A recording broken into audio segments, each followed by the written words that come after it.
Thank you, Madam Chair. I yield myself as much time as I may consume. Gentleman is recognized. Let me first start off by saying the President of the United States did the right thing. It's easy to show why we should vote against this bill. My good friend, the chairman, has talked about October the 7th over and over. Our committee has had several family members come before our committee where we have vowed to do everything we can to get their family members back home. And for me, it's been very personal. Yesterday, we had a group that we talked to of family members. And we said, we will not stop until we get your family members back home. Because negotiating to bring our hostages home is hard because you have to do it with bad people. Guess what? Hamas committed the heinous acts on October the 7th. But who are we negotiating with to get the hostages home? Hamas. Not easy. But we vow in front of these witnesses. I would wonder what we would say to those 5 individuals, families, who are now safe at home before they were released. Would we have promised them, and didn't we promise them?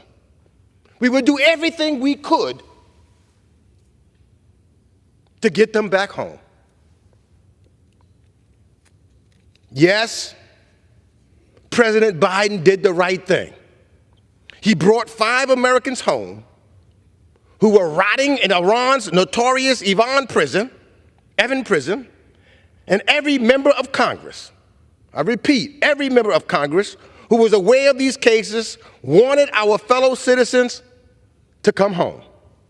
Now, they're saying they should not have come home. This was done wanting them to come home in a bipartisan voice. And President Biden thus succeeded in doing what his predecessors could not. He got them home.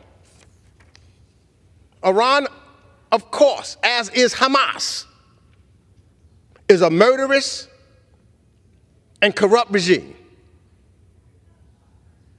They're not pleasant, and this isn't easy. But thanks to this agreement, 5 American families are now whole again. And Iran has lost the leverage of holding these American hostages. Now, H.R. 5961 would sanction parties that carry out the financial terms of the hostage agreement in question. These include 3 European commercial banks and the Central Bank of Qatar, who, by the way, has been very instrumental in working with us to get hostages home that were taken on October the 7th. But let's really talk about the facts. Yes, I've been in classified sessions and non-classified sessions and have heard it, as all of us have. So let's talk about the facts. Billions of Iran's own profits from oil sales were sitting in a restricted account in South Korea. It was there. It was done by the prior administration. It was established by the Trump administration for Iran to make approved humanitarian purchases.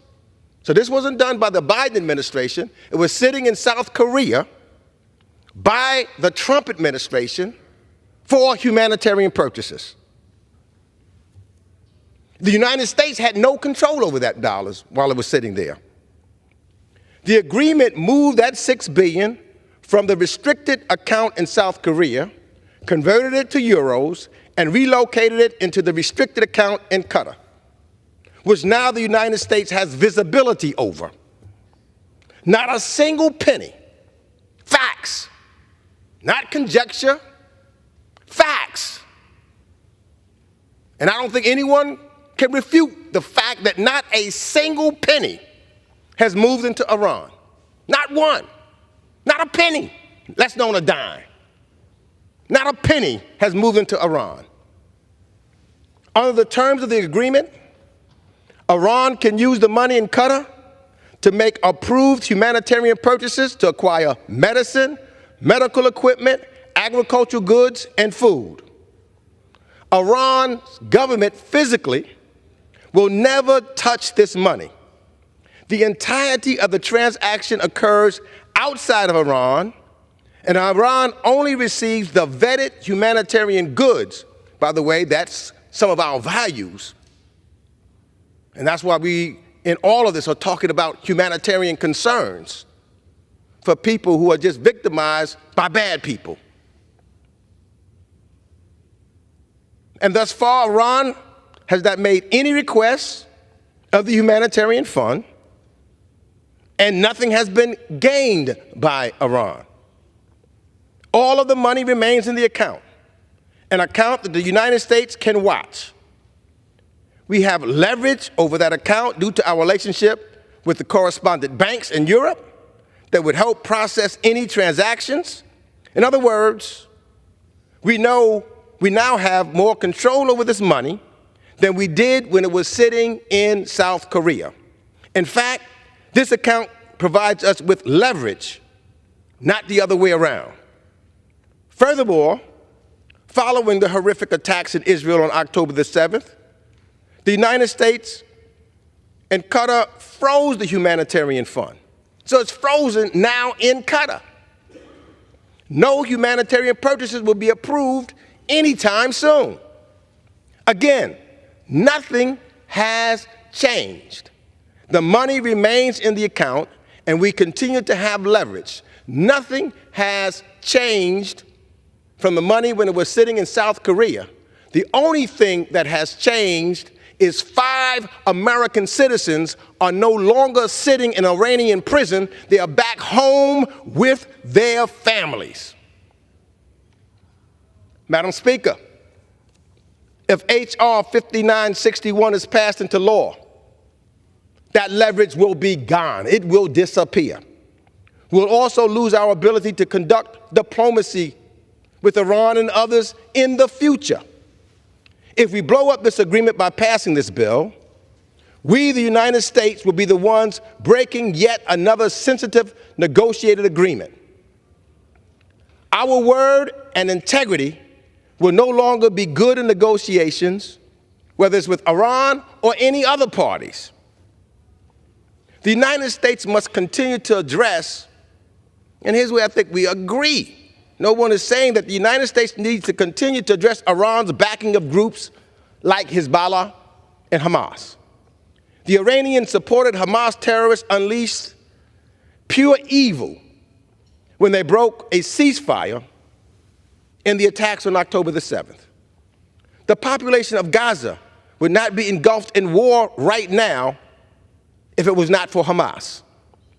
But we must also remain sober and serious about the challenge of Iran's nefarious nuclear program. None of the bad options we possess to stop Iran's nuclear ambitions are better than the diplomatic track, which has already proven successful. It was the United States who actually violated the JCPOA, not Iran. Pulling out of this hostage agreement will be the second time we violated an agreement with Iran's leaders. Passage of this bill would mean potentially slamming the door closed on future diplomacy, leaving us only with dangerous and highly risky options of confronting Iran's nuclear program. And we all agree, Iran must not ever have a nuclear weapon. But guess what? Since we pulled out of JCPOA, they're closer to getting a nuclear weapon than had we been in there. Madam Speaker, the prisoner swap confirms to the Iranian regime that the United States is a reliable negotiating partner, just as we see taking place right now, as we bring the hostages home from Gaza. They have to deal with Hamas. Both sides have to keep their word. We have one, Israel, who is a strong, diplomatic, honest country, moving forward, fighting for its existence, but have to deal with Hamas. They made an agreement, and they're living by that agreement. And hostages are coming home. And we want that to continue to each and every one of them. And they're not just simply being released, Israel is giving something back in return. In our case, Iran is actually not getting anything because they're not getting a dime to be utilized for their nefarious purposes. So let me conclude with this. The agreement has freed 5 Americans. 5 Americans. I repeat, 5 American citizens who were suffering in an Iranian prison, who we all, in a bipartisan way, said we would do anything to get them home. We wanted them to be home. It shifted Iran's own money from an account in Korea that we did not control to one where we play a role and have control that we didn't in South Korea. Not a single penny has left the account. I don't think anybody can refute that. Not a single penny has left the account. Not a single penny has entered Iran. Not a single U.S. taxpayer dollars have been involved. And this fund remains frozen indefinitely by the United States and Qatar, who has been working closely with us and Israel. There is no reason to jeopardize future negotiations or further inflame an already dangerous situation by passing this bill. Fact of the matter is, I don't see why we would want to pass this bill. We know that diplomacy is the way to deal. That's the first thing that we need to move forward, and bringing our people home. Lastly, let me just say this, because I want to be absolutely clear. I don't want Iran's leaders to benefit from our actions in any shape, fashion, or form.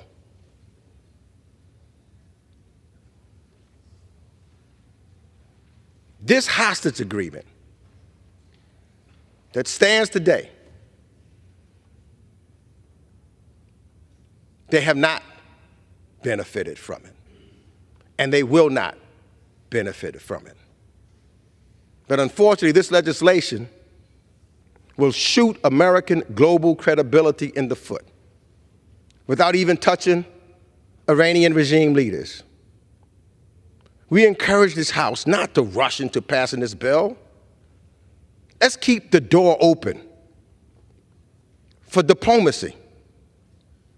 This stands as an example with Iran and others because we have adversaries. But you always have to deal with those adversaries and negotiate and talk to try to figure out how we can live in a better place. Let's think ahead. Let's not play checkers. Let's play chess. That's what this is all about. And I reserve the balance of my time. The gentleman reserves.